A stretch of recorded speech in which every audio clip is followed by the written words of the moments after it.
ఒక పురాతన రాజకుమారుడు, ఒక అపహరించబడ్డ రాణి, మరియు దేవతలు రాక్షసులు కలిసిన యుద్ధం. ఇది రామాయణం, భారతదేశపు ప్రాచీన పౌరాణిక గ్రంథం. రాముడు ధర్మానికి మూర్తిరూపం. సీత పవిత్రతకు ప్రతిరూపం. భారతదేశంలో ప్రతి పిల్లవాడికి చిన్నప్పటినుండే ఈ కథ తెలుసు. అప్పట్లో టీవీ ముందు కుటుంబం మొత్తం కూర్చుని రామాయణం చూశారు. ఆ మనోహరమైన కథను ఆధునిక శైలిలో మనకు అందించాడు రచయిత ఆర్కే నారాయణ్. ఇది కేవలం ఒక కథ కాదు.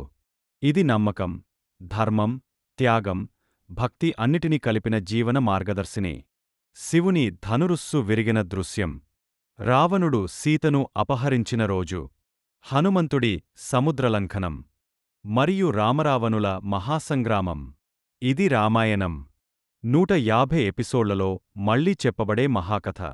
ప్రతిరోజూ ఒక చిన్న శృతి, ఒక పెద్దగాథ.